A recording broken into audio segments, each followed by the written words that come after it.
بسم اللہ الرحمن الرحیم۔ السلام علیکم ناظرین، آپ دیکھ رہے ہیں دبئی نیوز ان اردو۔ متحدہ عرب امارات میں 28 ستمبر بروز پیر کو کرونا وائرس کے 626 نئے کیسز ریکارڈ کیے گئے ہیں۔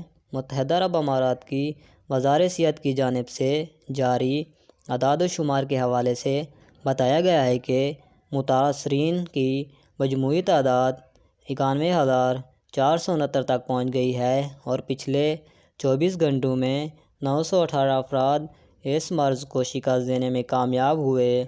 اس وبائی مرض سے 1,80,554 افراد اب تک صحت یاب ہو چکے ہیں۔ آج کرونا سے مزید ایک ہلاکت ہوئی ہے اور مرنے والوں کی تعداد 412 ہو گئی ہے۔ اگر آپ نیو ہیں تو ہمارے چینل کو ضرور سبسکرائب کریں اور ساتھ ہی بیل آئیکن کو ضرور دبائیے۔ شکریہ۔